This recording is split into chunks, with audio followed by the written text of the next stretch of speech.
So I'm just heading off the detailer now, and we are going to the Bunnings hardware store to get a spring. I read this on the forum, you can replace... I'll show you later. Let's get there first.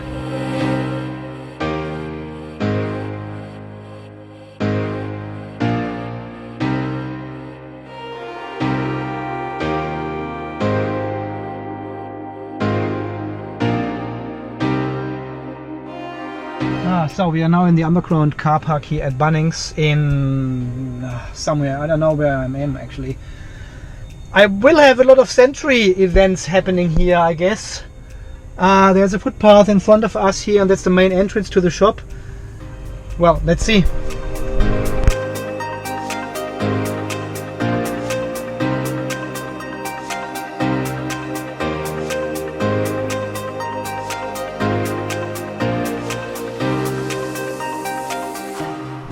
Four Century events.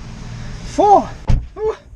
Okay, let's go to the supercharger and charge up a little bit. Just want to test the supercharger. I've never supercharged, so supercharging. Now how do I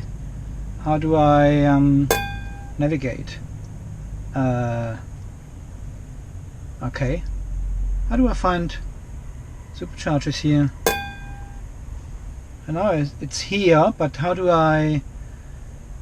No, it's not. Supercharging, 2 of 4 stalls available. Charging fees 45 cents per kilowatt hour now, but I have 3,000 free kilometers thanks to my referral. So we are going there and charge just for a moment. Now turn right onto Newstead Avenue. And it's preconditioning the battery now for supercharging. That means it will use energy from the motors to heat up the battery to over 50 degrees to make to actually prepare the battery to take the maximum charge at this point of time. Now it burns energy and heats up the battery. So we are on 57% state of charge. Car won't charge fast, I think. Well, it gets only 100 kilowatts anyway with a standard range plus, so let's see how fast we are charging there. So once we will have the Tesla watchdog, I can actually show you what precondition does to the battery and where the energy is coming from. It's very interesting to watch. Look at all these cars. It's insane. It sees the cars, two cars behind us. Huh. Yeah, there's one free. There is a supercharger spot free.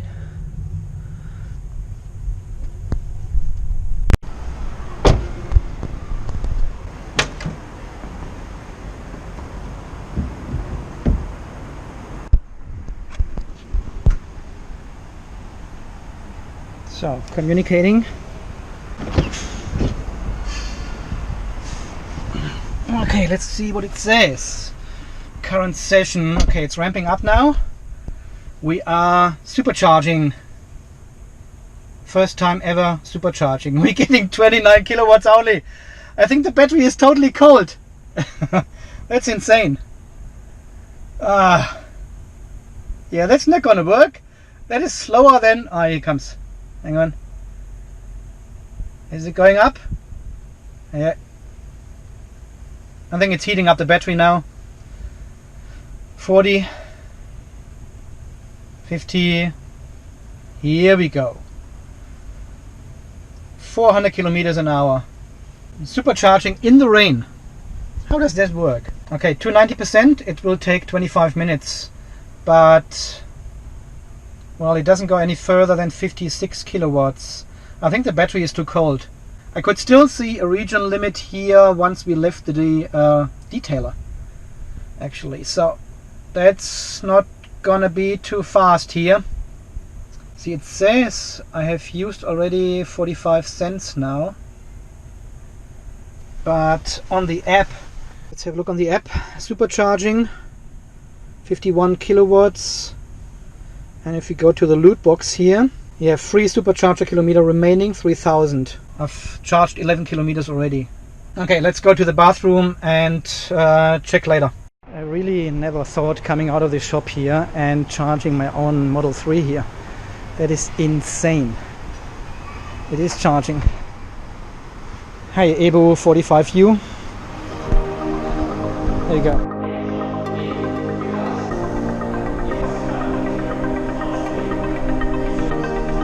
My good old friend Nick from Tesla here just walked me over with his umbrella, so I didn't get wet. I felt very privileged for this service. Okay, so we have now fully charged, supercharged to 90%. Supercharging, $0. That's amazing. That was the last time, Friday, November 1st, 10:50. The time is not correct. That's fine. 347 kilometers we have on the clock now. Okay, I think we are heading home now. That's enough for today in city driving.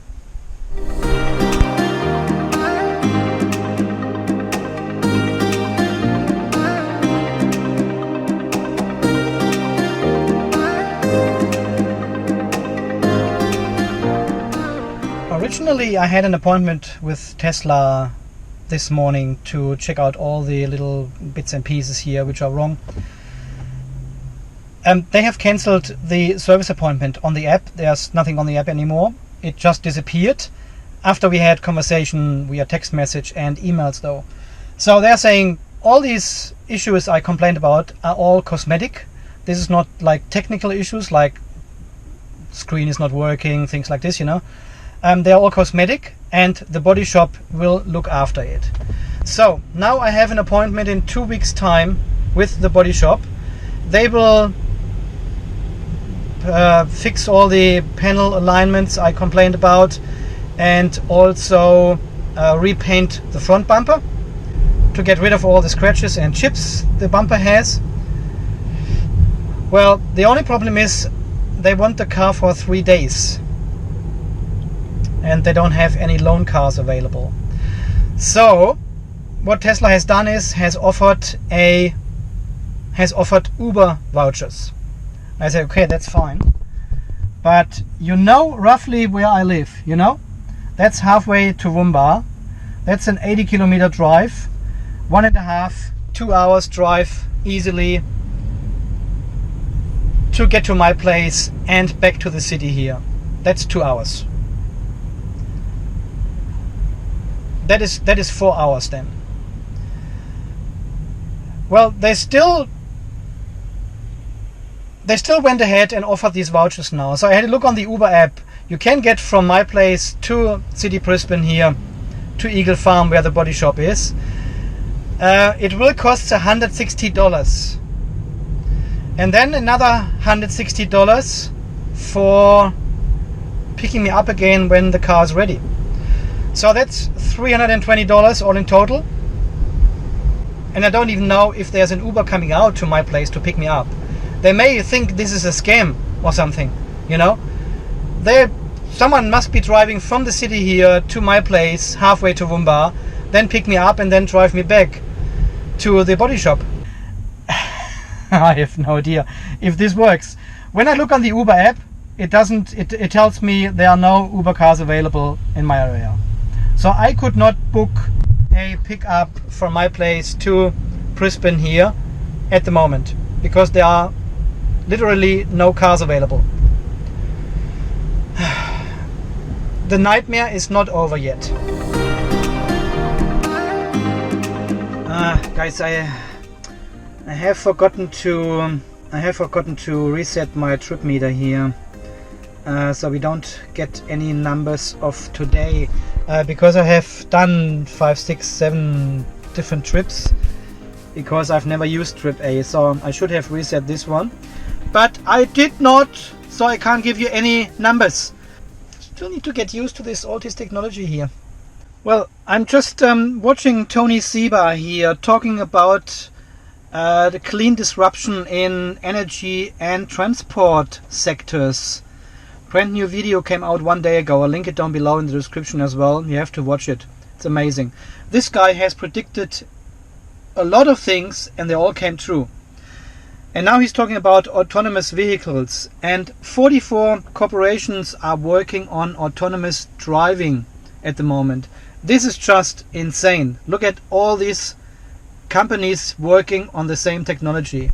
So this is just in relation to the question I've answered before.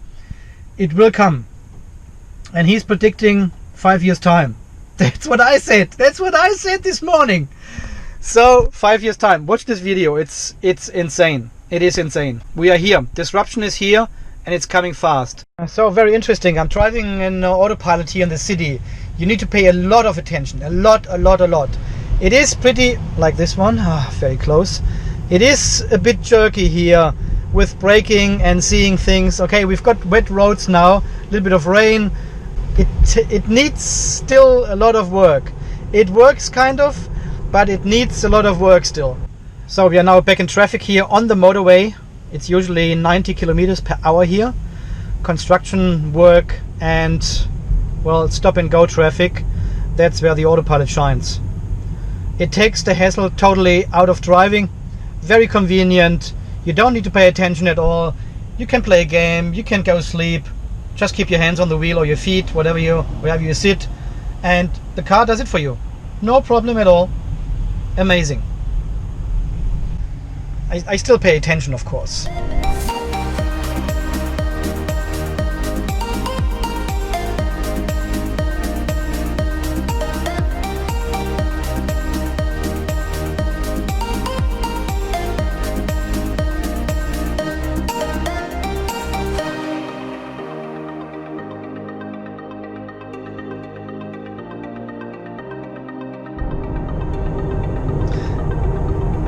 Interesting conversation at Tesla with another customer who looked at the Model 3 there and talked to him and said, this is a great car, this is amazing, and he said, I have it for 4 weeks now and I'm super happy with it and it drives amazing and you should do a test drive and everything. And he said, yeah, I want the performance one because I already have a sports car with does 0 to 100 in 4.5 seconds or something. And I said, what have you got?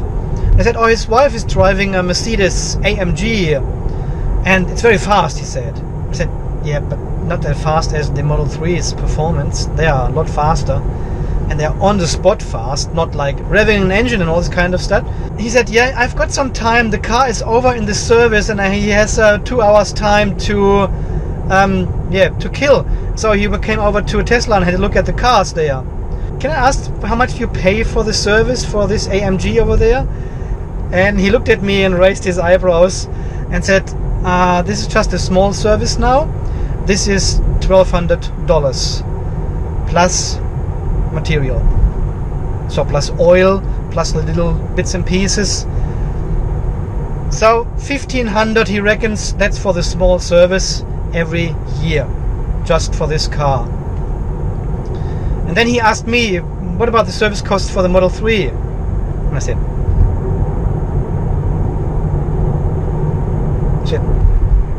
they're pretty much zero. What? There's no maintenance? I said, no, not much.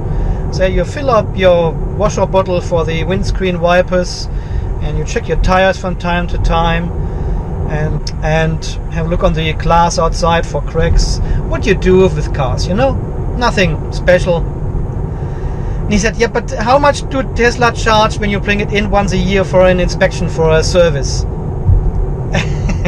And he couldn't believe that you don't have to bring it in, that there's no inspection, there's no servicing, there's no maintenance on a regular base. You've got these little things like cabin filters and stuff like this, but nothing on a regular base like in other cars. So, well, I hope I have convinced him to look into this. And then he came over and looked at my car and asked before if he can take some photos of it. I said, of course you can. You can take as many photos as you like. If I had more time, I would have taken him for a test drive and showed him the screen and everything. So pretty funny. And then I talked my product specialist at Tesla. I said, I think I just sold a Tesla. And he said, oh, good on you. That's how it works, he said. People talk to other people and they sell Teslas, not we. We just do the finalization of the whole process, but people talk to other Tesla owners and get convinced and buy one. That's how it usually works. And, well, obviously it did. So let's see if we have one more Tesla driver. I should have given him my little card with a code edition on it. Damn it. It looks like I'm right. As soon as you hit elevation with the car in autopilot or on driving, the actual driving energy used is less than predicted for some reason. That might be just the algorithm here, but I will arrive with 64% at home, which is then about 240, 230 kilometers or so. Alright, so we made it back home, 64% as predicted and as driven. Slightly better than the prediction actually, because of the elevation, which I didn't have before. Algorithm of the software. So this is the drive from the city, mostly highway, to here, 135 watt hours per kilometer. And you can see the prediction of the last 10 kilometers on the highway, last 50 kilometers on the highway, 271, 245. So this one uses a constant figure of 155 watt hours per kilometer, I think. And it looks after the state of the battery. State of charge, state of health, temperature, air pressure, color of my undies, all this kind of stuff, you know, and then calculates this fixed number. This one does not change. I mean, it goes down with the state of charge, of course, but this is the GOM, this is the gasometer, this takes the gas of your last 50 kilometers and predicts the range. So the longer I'm sitting here, the more this one will go down because the aircon is still running. Very happy. The drive on the highway is amazingly relaxing. That's insane. You put the autopilot on and the car does it all by itself. I could drive for hours and hours and hours. It's amazing. It is really amazing. Okay guys, so far this update from today. I will keep you posted in terms of the repairs on the Teslander here. Well, the paint seems to be fine apart from the bumper. Everything else seems to be fine. No major stuff. Let's see what the body shop actually says to all these little bits and pieces which needs fixing. This will happen in 2 weeks time, but before that we will have lots of other videos, of course, coming on this channel. This is Andy from Unplugged TV Australia signing off. You stay charged and we will see us again in the next video very soon. Thanks for coming with me to Brisbane today. See you then. Bye bye.